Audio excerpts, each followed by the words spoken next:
Hi, it's Nicole, and today I'll be talking about Les Couilles sur la table by Victoire Tuaillon.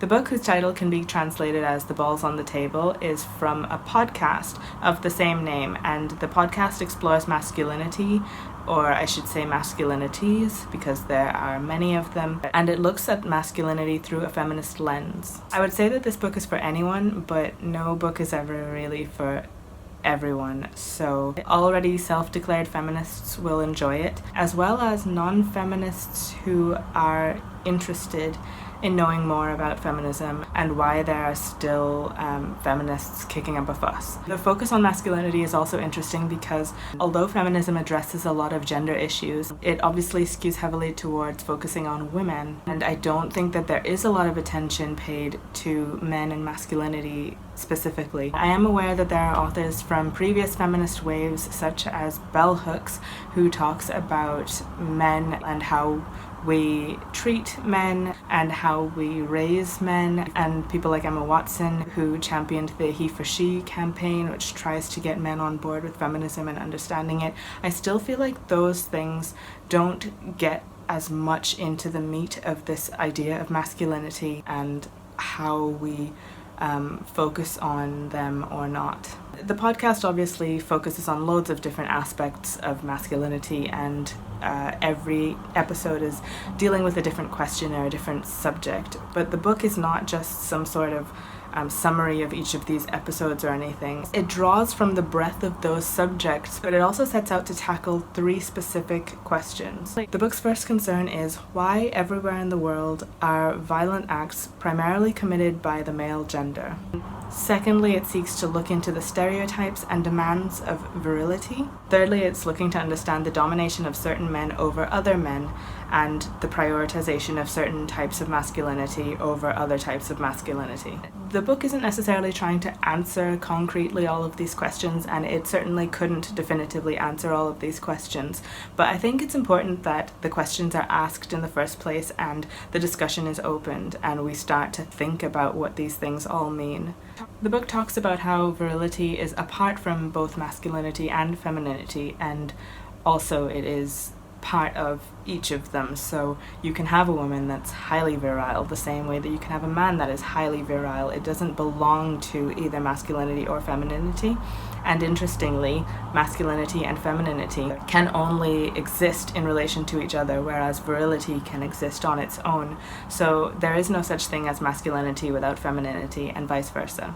That seems obvious to say now when I say it out loud, but it's one of those things that you don't really, at least I didn't really think much about. And it hit me again how strange it is that we set up these borders between what could be considered masculine and what could be considered feminine, when in the first place it seems so arbitrary and on their own they don't exist. To add to the idea of arbitrariness in the meanings of these things, masculinity and femininity, the book also talks about how these things change depending on time and culture, and also change depending on which masculinities dominate others. One of the chapters looks into how boys and girls are or actually aren't different, and how boys and girls begin to change as they become more initiated into their cultures. There was one part in particular that I thought was interesting, where young boys have the same propensity for compassion as young girls do, but as they start to get older and want to differentiate themselves from girls, they decide that to be a girl means to be nice,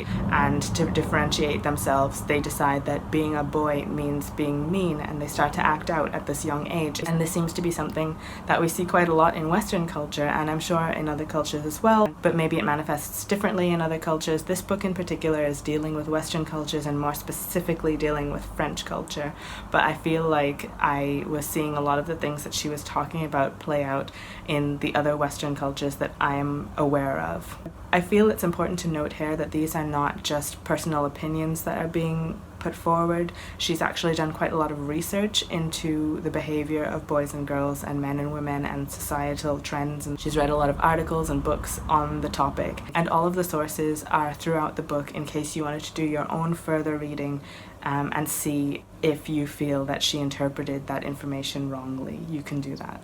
It was interesting to me how in a book that is essentially about men and about masculinity and an exploration of that, how much of this book actually in the middle started to focus quite a lot on women. And I feel the reason that was done is similarly to how we can't really fully discuss masculinity without also discussing femininity, just because they don't exist separately from each other. So in explaining privilege and exploitation, she talks a lot about women, and because I would say that this book is sort of for the curious ally in a way, she goes over a lot of the things that maybe some feminists will find basic in a sense, but in saying that, even these chapters introduced me to a lot of new information still. These chapters also highlight the unintentional participation that takes place, and I think it's important for readers to really understand that so that the criticism can be more accurate and more nuanced. As far as I can tell, a lot of anti-feminist rhetoric is around a basic and incorrect idea that all feminists are against men, and I think these chapters help to flesh out what's at the core of these basic misunderstandings. I also feel like any criticism against men as a whole can be understood through that unintentional participation point. In the same way that everyone will have some measure of privilege, you can't escape that privilege that you hold simply by acknowledging it or by not acknowledging it.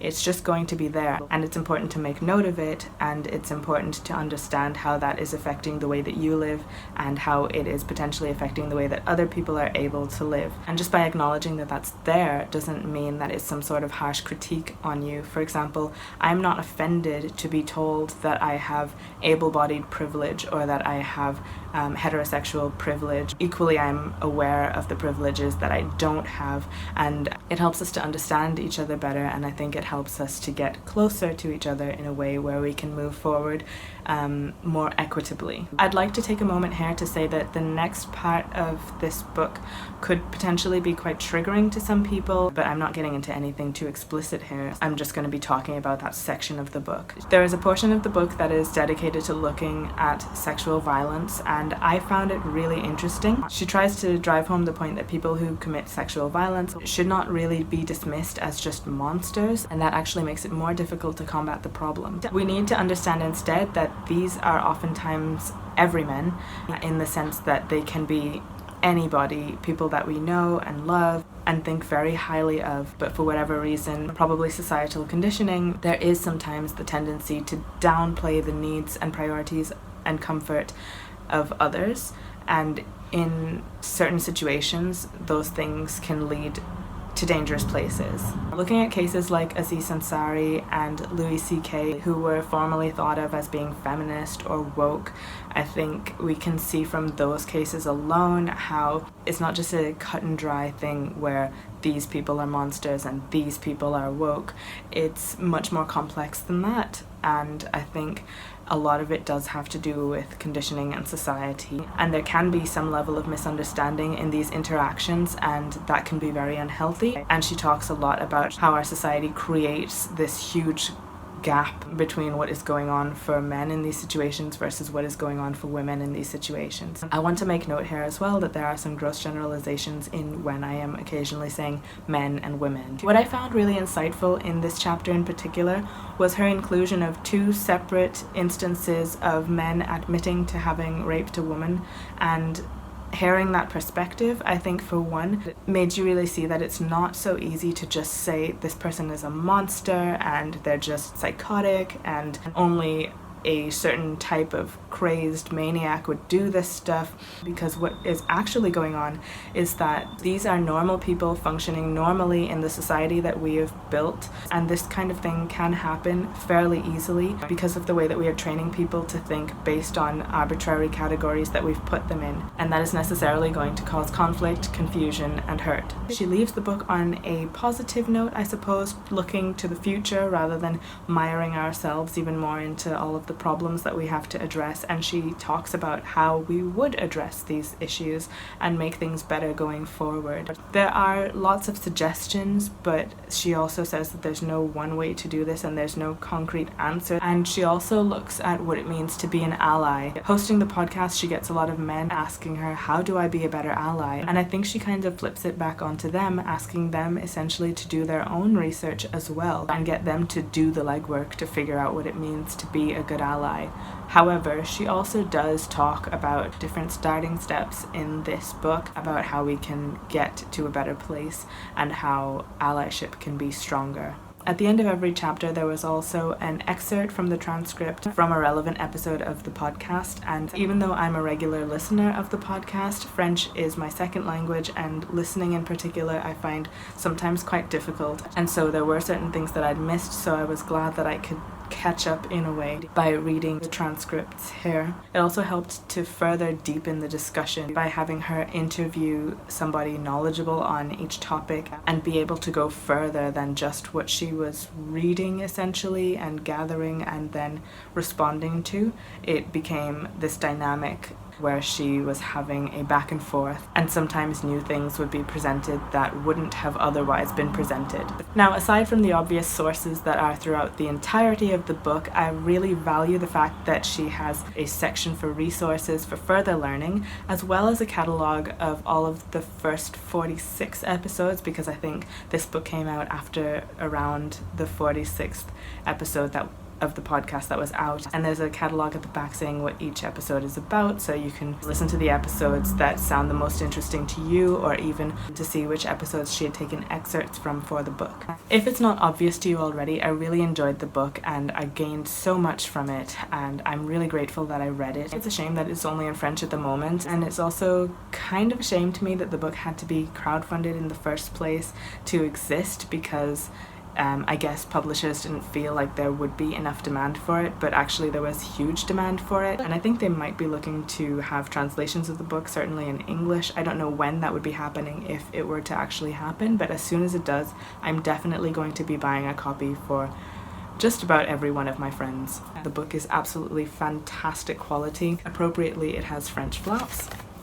and the design in it is absolutely fantastic. There are bits of illustration throughout the book, the same illustrator as used for the podcast, and I just really, really loved it. I thought it was a fantastic experience, and it also felt somehow interactive because this book was born out of a podcast, and you can go back to the podcast and reference the podcast. And the fact that the resources at the back are not just books, it's also films and documentaries and music and other podcasts and essays and comics and all sorts of stuff, so it really did feel interactive to me, and like the experience with this book hasn't actually fully ended because there's so much else for me to explore that it has pointed me in the direction of. So I'm really, really grateful that I came across it. I would highly recommend it, and as soon as it's out in English, I'll try to let people know. Again, because the book is written in French, and I do want to still make this review somehow useful to anyone who doesn't speak French, I'm going to write down some of the suggested resources that are English accessible, and I might even add on a few extras of my own. I hope that was interesting and somewhat valuable to you. That's all I have for now though, so I'll see you again next time. Bye.